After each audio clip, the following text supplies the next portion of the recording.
Hello friends, how are you all? Welcome to my channel. So today we are going to discuss about the most important English phrase. ठीक है, आज हम जो English phrases होते हैं उनके बारे में डिस्कस करेंगे. ये बहुत important English phrase हैं जो आप अपनी डे टू डे लाइफ में यूज़ करते हैं. इंग्लिश फ्रेजेस को पढ़ने के बाद आप अपनी इंग्लिश में काफ़ी इम्प्रूवमेंट भी फील करेंगे. वीडियो स्टार्ट होने से पहले मैं आपको बताना चाहूँगी कि हम अपने इस चैनल पर जो NCERT की साइंस बुक है उसको वर्ड टू वर्ड डिस्कस करते हैं. साथ ही साथ हम यहाँ पर इंग्लिश भी सीखते हैं. जो भी इम्पॉर्टेंट फ्रेजेस या वर्ड्स हैं इंग्लिश के जो भी हम अपनी डे टू डे लाइफ में यूज़ करते हैं, एज वेल एज जो भी जॉब्स रिलेटेड या फिर गवर्नमेंट जॉब्स रिलेटेड जो भी इम्पॉर्टेंट न्यूज़ होती है हम यहाँ पर उसको डिस्कस करते हैं. तो चलिए वीडियो स्टार्ट करते हैं. एंड वन मोर थिंग, इस वीडियो में हम कुछ फ्रेजेस देखेंगे. ठीक है, फ्रेजेस के साथ साथ हम उसका परफेक्ट मीनिंग, ठीक है, और साथ में मैं आपको कुछ एग्जाम्पल भी दूंगी जिससे कि आपके लिए अंडरस्टैंड करना काफ़ी इजी हो जाएगा. So yes, our first English phrase is old habits die hard. Okay, आप यहाँ पर इसका मीनिंग भी देख सकते हैं. There is written difficult to discontinue of an aged habit, the phenomena of doing something just out of habit rather than it being of any use to be habituated to do something. Okay, मैं आपको simple words में इसका meaning बताती हूँ. Old habits die hard means जो भी हमारी काफ़ी पुरानी आदतें होती हैं, ठीक है, जैसे कि किसी को वॉक करने की आदत है, किसी को अर्ली मॉर्निंग उठने की आदत होती है, ओके, किसी को लेट नाइट तक जागे रहने की आदत होती है. इस टाइप की जितनी भी हमारी ओल्ड हैबिट्स होती हैं उनको ख़त्म करना it's very hard for a person. और आप ये भी कह सकते हो कि जो हमारी बहुत ज़्यादा ओल्ड हैबिट्स हो जाती हैं उनको छोड़ना हमारे लिए बहुत बहुत ज़्यादा मुश्किल हो जाता है. तो आपकी अगर ऐसी कोई ओल्ड हैबिट है, इधर गुड और बैड, सो आप इस फ्रेज़ को यूज़ कर सकते हैं. This is the perfect phrase for you. तो चलिए साथ में हम एक एग्जाम्पल भी देख लेते हैं और एग्जाम्पल के साथ इसको क्लियर आउट करते हैं. Yes, here you can see the example. I have been going for a walk in the morning for the last 10 years now and old habits die hard. Okay, उसका कहना है कि उसको लास्ट 10 ईयर से, last 10 year से he is going for a walk in the morning. ठीक है, morning में उसको वॉक के लिए जाने की 10 ईयर्स से आदत है. So that means it becomes that his old habits and it's really very hard to leave. और आप कह सकते हैं कि ये उसके लिए छोड़ना बहुत मुश्किल है. Okay, in another word we can say that it's kind of impossible. Now, our second phrase is a rolling stone gathers no moss. Meaning देखते हैं हम इसका. A person who does not settle in one place will not accumulate wealth or status or responsibilities or commitments. Okay. इसका mean होगा कि जो एक person है, ओके, जो कि एक जगह पर सेटल नहीं है, जो एक जगह पर स्टेबल नहीं है, okay, and he is moving here and there for his work, for his job, for his he is changing his profession and home house, every place he is changing continuously. Okay, कोई भी ऐसा बंदा जो कि बार बार अपनी जगह को change करता है, अपने प्रोफेशन को चेंज करता है, जॉब को चेंज करता है, okay, it doesn't give. So on that kind of situation और फॉर दैट पर्सन, ठीक है, उस सिचुएशन और उस पर्सन के लिए you can use this phrase a rolling stone gathers no moss. इसका परफेक्ट हिंदी मीनिंग भी मैं आपको बता सकती हूँ कि लुढ़कने वाले पत्थरों पर काई नहीं जमती. ओके, काई यू नो ना, ग्रीन ग्रीन आपने देखा होगा. This is the perfect Hindi meaning of this phrase. चलिए एक एग्जाम्पल के थ्रू समझते हैं. You should find a place that you like and build a home there because a rolling stone gathers no moss. Okay, आपको अपने लिए एक place ढूंढ लेना चाहिए जो भी आपको पसंद है या फिर जहाँ भी आप अपना घर बनाना चाहते हैं, क्योंकि आ रोलिंग स्टोन गैदर्स नो मोस मीन्स अगर आप ऐसे ही घूमते रहेंगे तो इस तरह से आप कभी भी सेटल नहीं हो पाएंगे और आप अपनी रिस्पॉन्सिबिलिटी को कंप्लीट नहीं कर पाएंगे, अपने कमिटमेंट्स को कंप्लीट नहीं कर पाएंगे. Okay, so in this sense we can use this phrase that a rolling stone gathers no moss. Now our third phrase is Rome was not built in one day.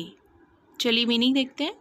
Admirable result always take times to take a long time to complete something that is good and important Big achievements comes late with time, great thing requires more time। तो simple words में इसका meaning है कि आप कोई भी काम करते हैं, ठीक है, किसी भी काम में परफेक्शन आने के लिए उसको टाइम लगता है। इट डजेंट हैपन कि आपने आज उस काम को स्टार्ट किया है और कल आपने परफेक्टली उस काम को करना सीख लिया। या फिर आप कह सकते हैं कि आप कोई भी अपना बिज़नेस भी स्टार्ट करते हैं तो बिज़नेस स्टार्ट करने में ये नहीं कि 1 मंथ या फिर 2 मंथ बाद ही आपका जो बिज़नेस है वो मिलियंस और बिलियंस में चेंज हो जाएगा। ओके, ऐसा नहीं होता। To achieve a success, you have to give a proper time। Means किसी भी चीज़ में परफेक्शन लाने के लिए और किसी भी बड़ी चीज़ को हासिल करने के लिए आपको उसके लिए टाइम देना होगा। ऐसा कभी नहीं हो सकता कि आपने आज किसी काम को स्टार्ट किया और कल आपको उसमें सक्सेस मिल गई। And if you are doing the study means only 1 month 2 months you are doing the study and you are expecting a good job, you are just expecting that I will get a job of IAS officer. Okay, so it's not possible, ठीक है, ये possible ही नहीं है कि आप 2 months की study में and you can get this kind of the position. So इसी टाइप के सेंटेंसेस के लिए या फिर इसी टाइप के एक्सप्रेशन के लिए हम इस जो फ्रेज़ है उसको यूज़ कर सकते हैं कि Rome was not built in 1 day.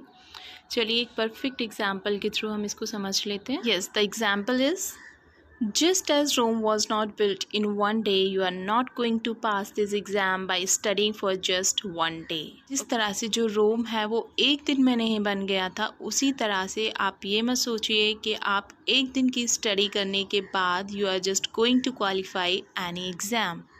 तो गाइस, कुछ भी अच्छा अचीव करने के लिए हमें उस चीज़ को टाइम देना ही पड़ता है और टाइम के साथ साथ पेशेंस, यस, पेशेंस भी बहुत मैटर करते हैं, आपको पेशेंस भी रखना होता है। तो चलिए अपना नेक्स्ट फ्रेज़ देख लेते हैं।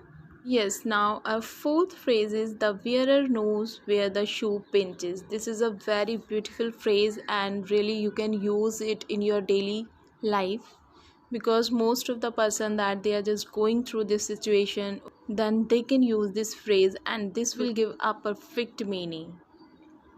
चलिए मीनिंग देख लेते हैं।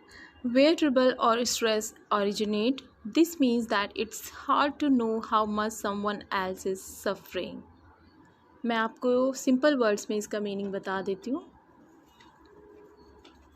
The wearer knows where the shoe pinches, इसका सिंपल वर्ड्स में मीनिंग होगा, आपने देखा होगा कि जब भी हम कोई न्यू शूज़ पहनते हैं तो हमारे जो पैर है उसमें वो बहुत ज़्यादा चुभता है।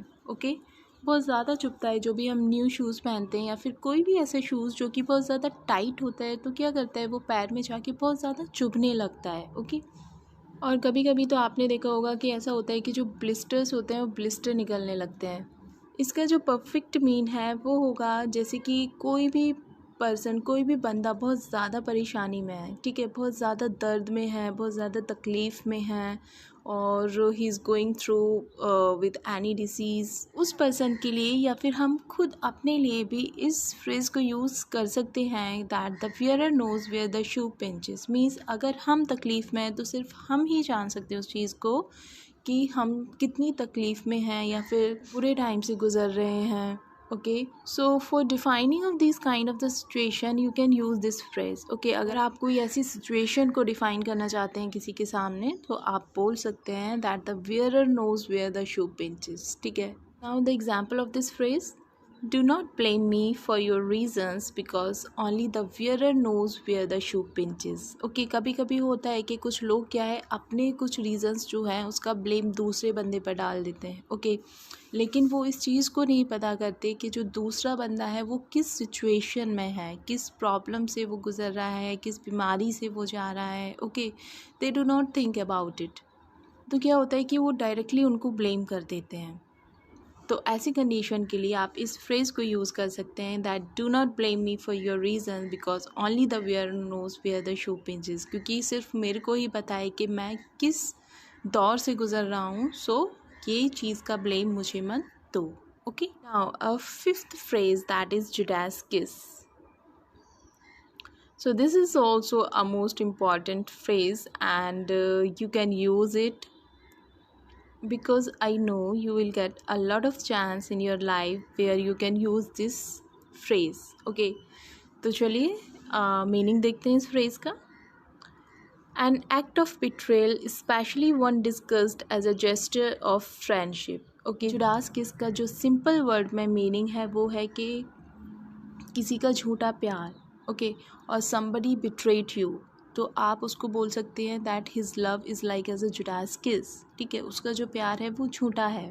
सो किसी धोखेबाज पर्सन के लिए, the person who cheated you, okay, उसके लिए भी आप इस वर्ड का इस फ्रेज़ का यूज़ कर सकते हैं। तो चलिए इसका एग्जाम्पल देखते हैं। Yes, the example of this phrase is do not trust her because her love is a Judas किस।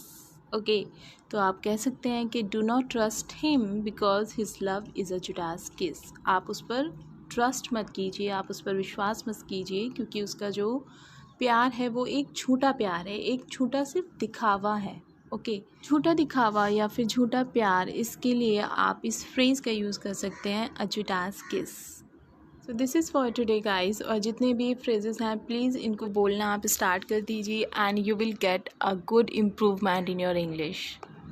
जितने भी फ्रेज़ थे सभी बहुत अच्छे फ्रेज़ हैं और सारे फ्रेज़ ऐसे हैं जो कि आप अपनी डे टू डे लाइफ में यूज़ कर सकते हैं कभी भी किसी भी सिचुएशन में। So thank you so much जुड़ने के लिए। और अगर आपको वीडियो पसंद आया है तो प्लीज़ लाइक करें, शेयर करें और सब्सक्राइब करें मेरे चैनल को। तो मिलते हैं नेक्स्ट वीडियो में कुछ नई और इम्पॉर्टेंट इन्फॉर्मेशन के साथ। तब तक के लिए bye bye and take care. Thanks for watching.